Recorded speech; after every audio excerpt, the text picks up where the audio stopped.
Doing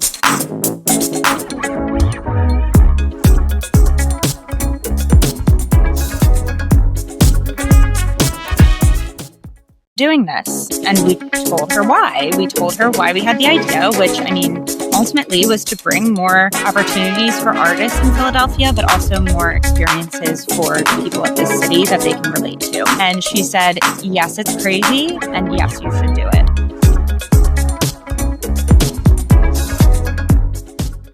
And welcome back to the Broad Street Review Podcast. I'm your host, Darnelle Radford. Today, I am in the virtual studio yet again. I live in this virtual box. How do I get out of here? It's crazy. But the good thing is I get to have some fun conversations in this virtual space. And today, we are here to talk to Relic Theatre Company, who's the newest, hottest theater company in Philadelphia, whose first production is a musical, Spring Awakening. And we are here with the founders, Kendyll Young and Grant Struble. Welcome to the podcast. Thank you. Yeah, thanks for having us, Darnelle. Thanks for having us. We're very excited to be here.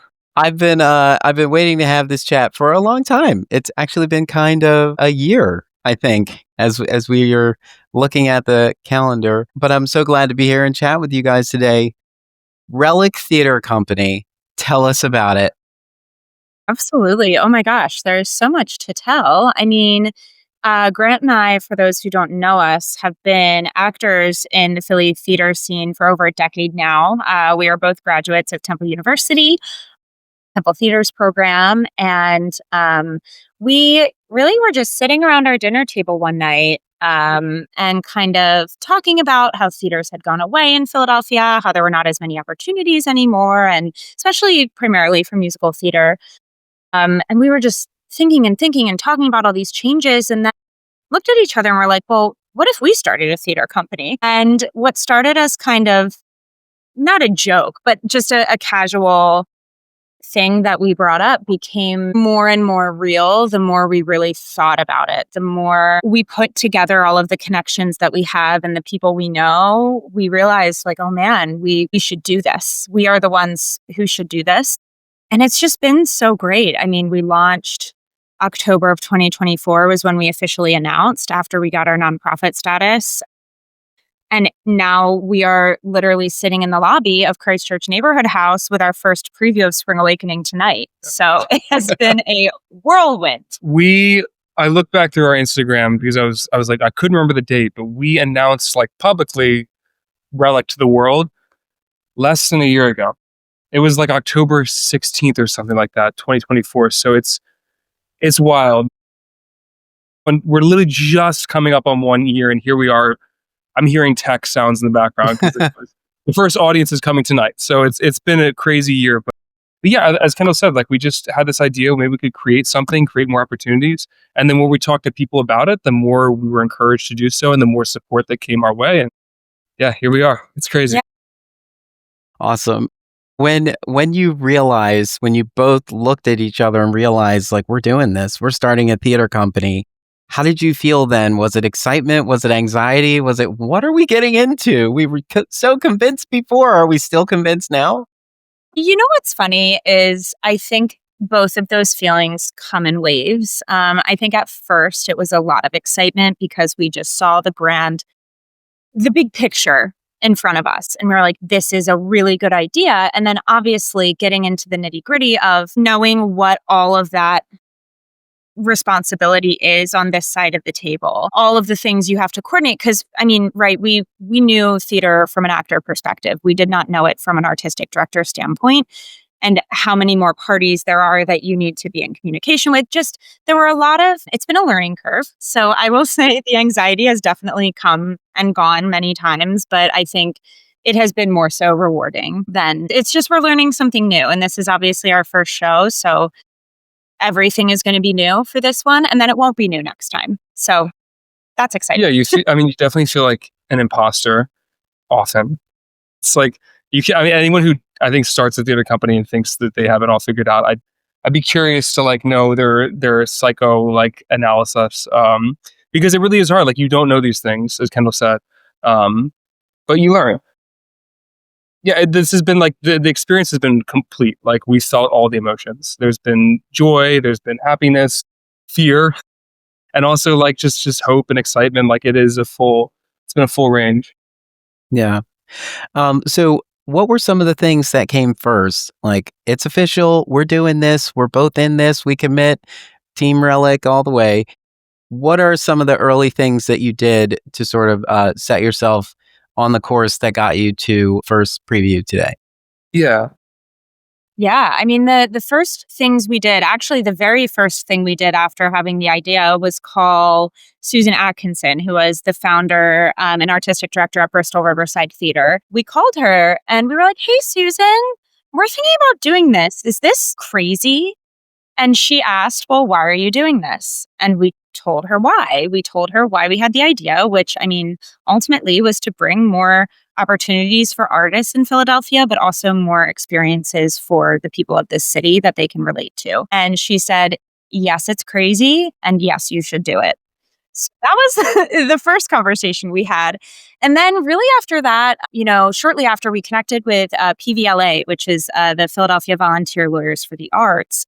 Highly recommend. They were wonderful. They matched us with our legal team who essentially donated their time to help us form our 501c3 status. So that took around a year. I mean, that's a process with the IRS, like everything is with the IRS. So we, got that all situated and then got our board together, which, was also a process. And, did our gala. I mean, it's been so many things. I can't believe that all of this has happened in the last year. And then, we got our rights for Spring Awakening. We got those early. I think fall. So I want to just touch on real quick, if that's okay. I feel like one thing we both talked about from the beginning was we wanted to start a company with sort of a structure in place so people understood, like, we didn't want to start and be new and have nothing and build off nothing. We wanted to start with a website. We took time to create our logo. Like, we wanted even the color like palette for Relic Theatre Company. We kind of put a lot of thought into creating all those. You could say on one hand like a little superficial, but from our end, it was like we want people to know who we are right from the beginning. So it was really important for us to have like all those things in place. The day we announced, you could go to our website, you could read our mission, like all that stuff was there. So people could, from the first moment, get to know who we are. Yeah. And so with Spring Awakening, we got those rights. Like, I mean, I think when we announced the company, Early, we knew we wanted to produce a full show as our first endeavor, which is maybe a terrible idea.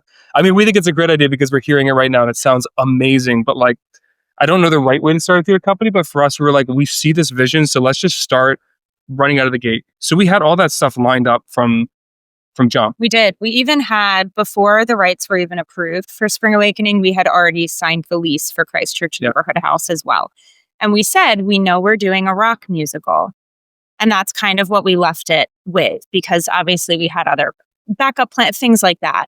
But yeah, it's funny. We knew the space we wanted. We did know the show we wanted, but we didn't know if we had it yet. But we signed the lease. So I mean, all of that happened. And to Grant's point, I mean, branding was really important to us. You think of theater's logos and you can picture them in your head. Yeah. And I mean, we created ours essentially ourselves in Canva. We had one of Grant's very good friends, Connor, helped us with the initial idea, and then we just kind of ran with it. But literally Canva, and then we picked our color palette, and that was a big part of the beginning.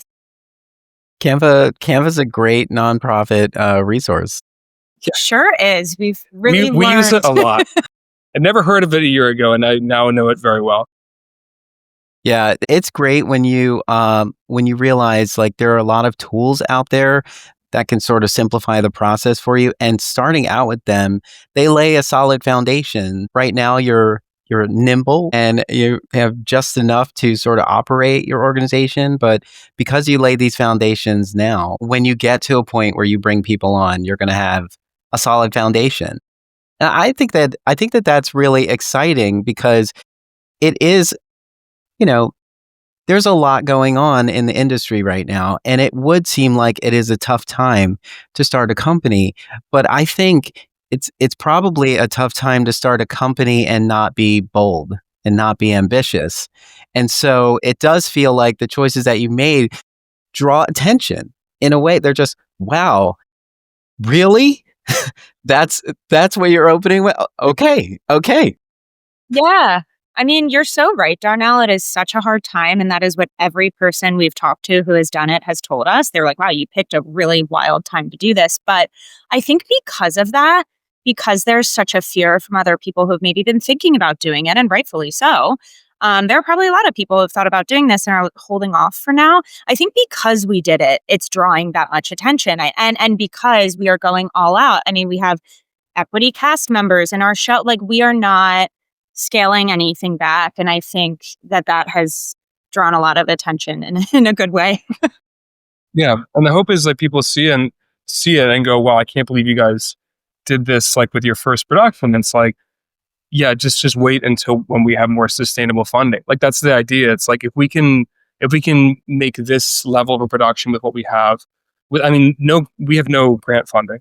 I mean, we are just donor based at this point. So we really are just like the kindness of strangers is like fueling this operation right now. But the idea is you see what we can do with this, and then the sky's the limit for what's next. And that's our goal for sure.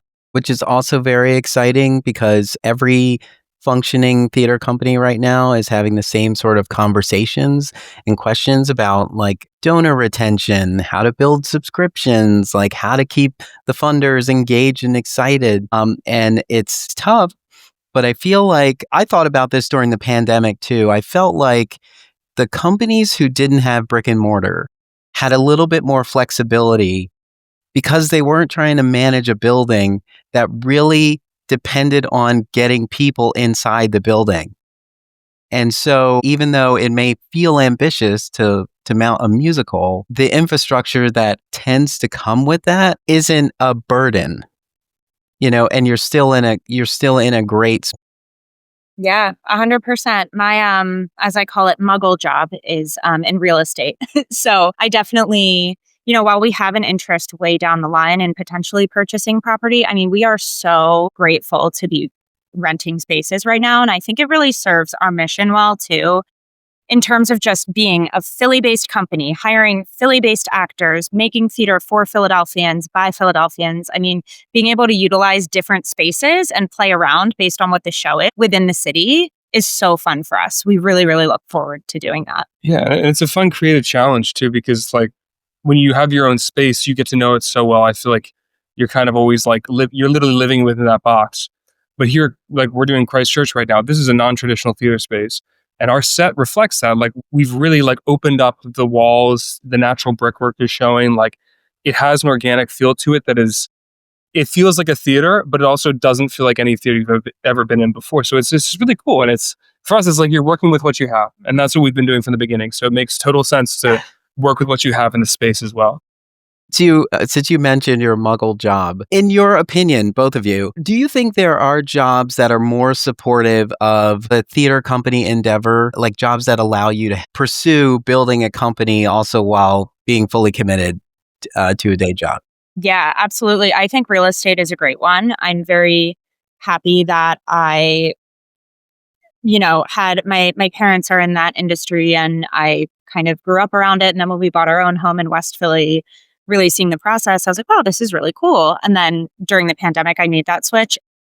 It has been such a great thing to kind of go together because it does offer that flexibility and it offers a lot of very interesting connections, in terms of both people who are interested in the arts, people who maybe have budgets to be donors, things like that, but also just spaces and understanding how contracts work. I mean, that was a huge one. I had no issue putting together contracts for, designers, things like that, because I know how a contract works from real estate. Also, our leases and insurance and all of that stuff. I mean, it really weirdly ties together. It took us a little less time to kind of deal with all of those headaches, if you will. Yeah, I think that's a great job. And otherwise, I mean, Grant, you have a lot of other stuff going on. Yeah, I wish I could be as optimistic. It's really hard to juggle jobs. Like, I mean, it is, especially when you're starting out, because I mean, we knew starting a year ago, we're like, we'll do whatever it takes to get this first show. For the next one, and there will be a next one, but for the next one, we'll have to have some other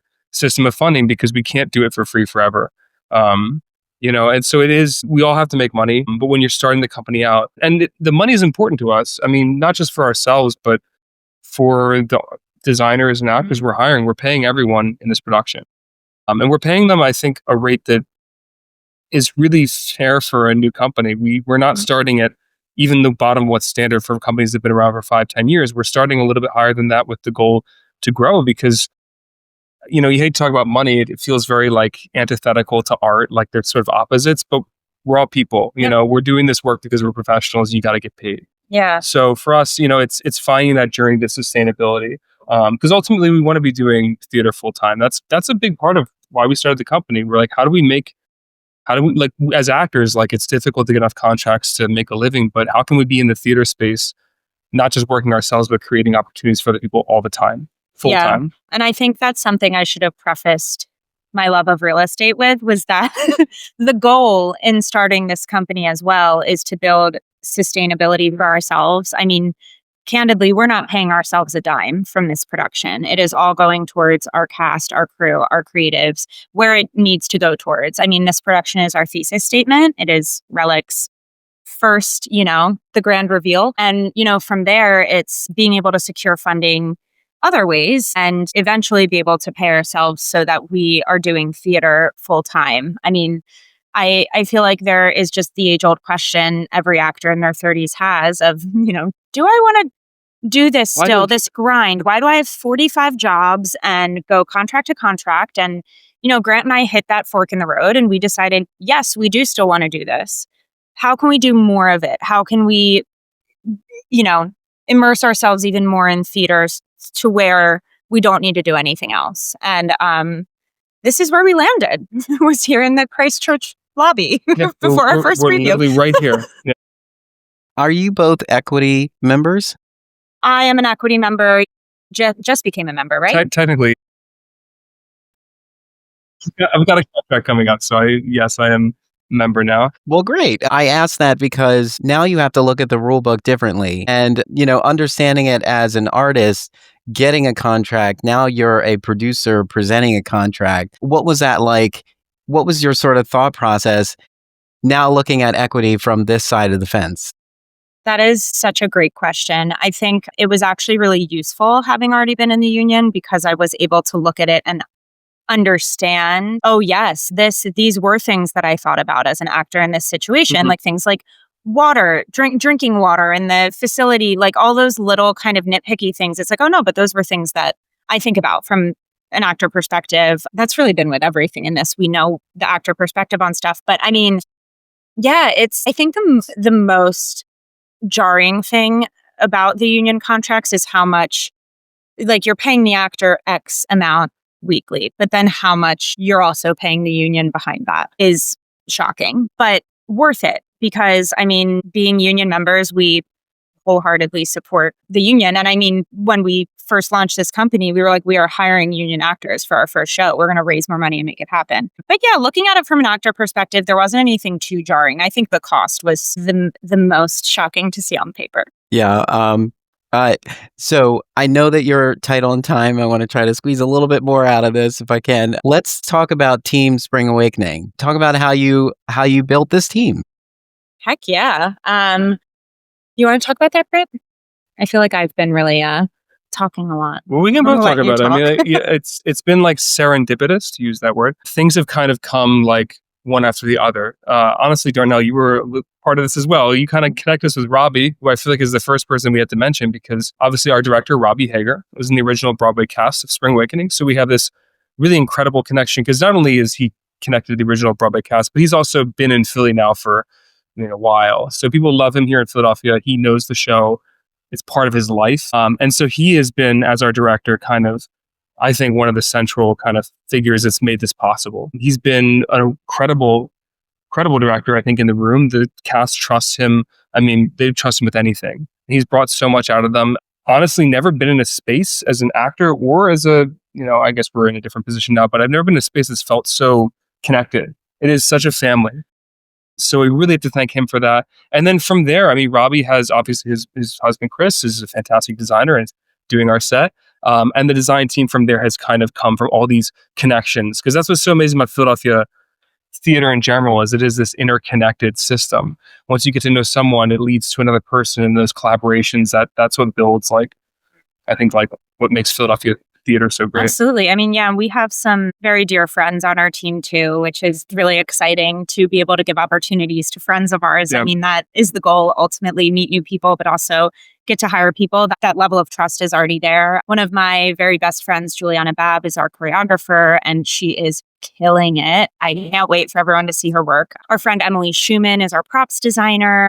Larry Fowler is our sound designer, who Robbie connected us with. And Larry is just insanely talented and skilled. I mean, Asaki Kuruma, Robbie connected us with her as well. She's our costume designer. She's Again, literally just working fabulous. just to the right of us. Literally sewing next to us the as last we do minute. this podcast. We're so grateful. I mean, the team works so hard, and everyone really believes in the project too, which is cool. I mean, not optimistically, but we like to say as artists, like, we're always like, of course, we believe in the work we're doing, but sometimes, things don't feel quite as committed, quite as passionate. This is not that case. This is a passion project for everyone. We are all here because we believe in it, and that's evident. And I think when you see the show, you'll see that as well in the performances.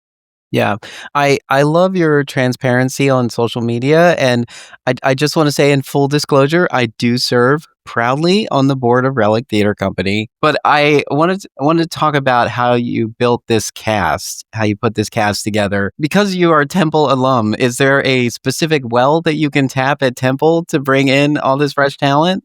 Well, you know what's so funny? We do have a few Temple folks in our cast. Oddly enough, I mean, we didn't need to really tap any wells because the outpouring of interest when we announced our auditions was overwhelming in a good way, but overwhelming. I mean, we did it in a way that we kind of set up audition slots that you could sign up for. They filled up in a full day with, I think, 10 or 15 slots per hour. They filled up in under 3 hours. So from there, we figured out where we could fit other people in, and we took video submissions. And then it was another like 150, 160 video submissions that our team went through and that we went through. I mean, it was awesome. I mean, we knew from as actors that there needed to be more work opportunities, but if anything proved it, it was that. There's no shortage of talent in Philadelphia. I mean, that's the thing. It's like there really is, especially with young people who are just graduated or just a few years out of college. Like there's a lot of really good people. And we're so lucky to have people in Philadelphia we see all the time at different theaters, but a lot of new faces. And you'll see them at Spring Awakening. This is a cast of people. Many of them are getting their first professional experience here with Relic Theatre Company, which is a privilege for us to be able to provide that for people. It's awesome. I think going back to the Temple thing, something that's really full circle for us is there are a couple Temple kids who just graduated, but we also have 2 people from Temple who were there when we were there, which is so exciting. Angel Segala is playing our Moritz, and Angel and I did a production of West Side Story together years ago, and that was their first professional production. Like, it's just full circle. And now Angel's been on Broadway. So amazing that we have them with us. And then Leah Walton, who was an MFA acting student at Temple when Grant and I were there, is our adult woman and is just amazing. We're just so lucky. We are so lucky with this cast and this team. Absolutely. So at this point, you're pretty much ready to open. You're in a good place.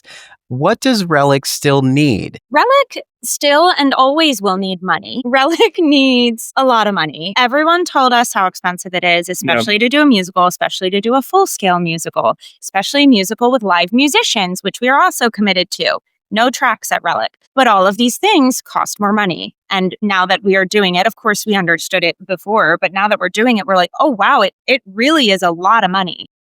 So really, I mean, more donor support is the top. But also, we need people to come see the show. I mean, like, there's a lot of tickets left. Some nights are selling out pretty fast, which is great, but we're doing 15 performances. And I think that everyone who comes and sees the show will know that it deserves to be seen. So I hope that anyone who hears this, take the leap. It's a great show. It's worth your time. It's a powerful message that matters. I think will resonate with people. And it's because word of mouth, like, we all know this, like, it seems like we keep saying these things over and over again, but like, it matters. The theater community of theater goers is small. So once that word gets out, like, it does matter a lot to us. And then, of course, beyond that, cultivating that long-term support, of course, we want to have a community so we can keep doing work like this. But right here in this moment, this is the first thing we've ever done. And we need to sell these tickets out. We want everyone to see the show. Making note, need to sell all tickets. Always. What are your favorite moments of Spring Awakening? My gosh. Oh man, it's so hard to pick, especially with Well, this there's some really group. cool visual stuff that I will not spoil. Yeah, don't spoil it. But the lighting and some particular set elements are simple and understated, but incredibly gorgeous, especially as I mentioned before in Christchurch, which is not a normal theater space. So it will not feel normal. It's very beautiful. I mean, I think in terms of the show itself, my favorite is Purple Summer. And every time this cast does it, I weep. I literally weep. Every time. They could just be singing it through with Jake Collins, our music director, but I weep. It's just so powerful. That's mine. Do you have like Yeah. a favorite song or I something? mean, just as a general note, like the voices are incredible. I'm not just saying that to get people in. The singers in this group are phenomenal. And like even just from the beginning with the Mama Who Bore Me reprise, when all the female characters get on stage, their voices just rock the house. Like the harmonies are perfect. It's just, if you like this music, this is one of the best versions of it I've heard. So you should check it out. I love it. I'm not tired of it. We've heard it a No, lot. not at all. I'm not tired of it at all. Yeah, Spring Awakening was in heavy rotation on my moving about the world playlist. But like, if you just want to be in your feelings, Don't Do Sadness, Blue Wind, The Guilty Ones, and Left Behind will just leave you an emotional mess. Yeah. But Totally. those also are my favorite songs too. But they Love do it. put you in a space. Before I let you go, I'll ask you how, what would you ask of the community besides come and buy tickets on behalf of the new Relic Theatre Company? I would say just, for our sake and for the sake of Philadelphia theater in general, just remember that like we take a risk on us. It's important to support the arts right now in whatever capacity you can, but like don't be afraid to like take that risk. The Fringe Festival just ended. That's like a great celebration of theatrical risk, but let that spirit continue throughout the whole year. There's lots of theater happening all over the city that is, I think, trying to make statements about the world we live in that maybe is new or like different. It's just like it's the most rewarding and valuable thing for theater makers to see people like just come and take that risk. Yeah. Not every show has to be a smash hit or like, completely entertainment, but it can be meaningful, and having people in that space watching that and supporting the art from the audience side, like it's what makes the whole thing happen. So just take those risks. Yeah. Just go see theater. Go Yeah. see as much theater as you can. Come see our theater, but also go see every other theater in Philadelphia. I mean, support. It's a cumulative effect. Like the more theater people are seeing, the more it just, it builds upon itself. Percent. Yeah. I mean, that's really the most important thing. And Darnelle, we've always really admired how much theater you see. Yeah. I am so impressed. And You I are the think blueprint of everyone theater should be goers. like you. Amazing. Yeah. I just try to squeeze it into the calendar to go. But yeah, I mean, I have sort of a mission statement in going to theater. I want people to see that it's not hard to get here and that it is easy, but I also realize there's a little bit of privilege. I do sit on a press list, but I'm trying to be some part of a conversation and encourage people to be a part of the conversation in some way. There's something exciting about seeing a performance, walking away from it, and everyone you talk to is sort of helping you build on your overall experience. And then by the time you get to the fifth or sixth person, you're like, I'm in love with everything I've seen, and you all have to go see it and be in love with it just like I am. Yeah. And I think, it's just so important to emphasize to people, like, it isn't as hard as you think to go. And privilege is obviously very much a thing. There are really hefty ticket prices as kind of the norm in a lot of Philadelphia theater. Using those industry rates is great for us folks who are in the industry. But we also, I mean, a big part of when we started this kind of decided, I mean, we want no barriers to come see our shows. We want to limit as many barriers as possible, especially post-pandemic when people have gotten used to being comfy and watching their streaming in their house. So we were really like, how can we break down these barriers and make this more accessible financially for people? So we have low ticket prices. I mean, our standard tickets are $40, but we have 10 $10 tickets at each show as well that are first come, first serve. We also have half price industry tickets with a code. So, I mean, we really were like, we are not creating that initial barrier of a ticket price that is insanely high because we don't need to. We just don't need to. And we want we want audiences of theater goers, but also to create a new generation of theater goers and get some more people interested in the city who maybe otherwise aren't able to be. Absolutely. Those are some very great goals. How can our listeners who are very excited about this new Relic Theater Company, how can they keep in touch with Relic and everything that's going to go on as we move forward? Yeah. So they can follow us on Instagram and Facebook at Relic Theater Co. Theater is RE. They can follow us on our website and join our newsletter, our email newsletter from there, which is relictheaterre.org. Those are kind of the main ways, right, Grant? Those are our main. Yeah, I mean, that's the main way we communicate stuff. But also, if you come to the show, we're going to be at every single performance. You can probably check in with me at the box office. You can purchase a beverage from Kendyll, but we'll be there. We try to make ourselves accessible. Part of the deal with being artistic is we want people to know who we are. We want people to have a conversation with us. Try to be personable, approachable. So if you see the show, you can connect with us directly through that. Yeah. Right. And that's where we'll leave it. This is the inaugural production of Relic Theater Company. Spring Awakening, the musical, is on stage now. If you are listening to this now through October 20th, you can get tickets, and that's tickets in plural because theater is more fun with a +1. Kendyll Young, Grant Struble, thank you so much for taking the time to chat with me. And yes, for all of you out there, I may be a little bit biased because I serve on the board of Relic Theater Company, but you should know I am biased about any Philadelphia theater production because I am obsessed with our community. And so I hope that you are too, and I hope you have a love for Philadelphia theater just as much as I do. Kendyll and Grant, thank you so much. I hope that this goes and reaches everyone who hasn't bought tickets yet, and the people who bought tickets going, right there, right there. Thanks, Thank you so Darnelle. much. It was truly a pleasure. Thank you.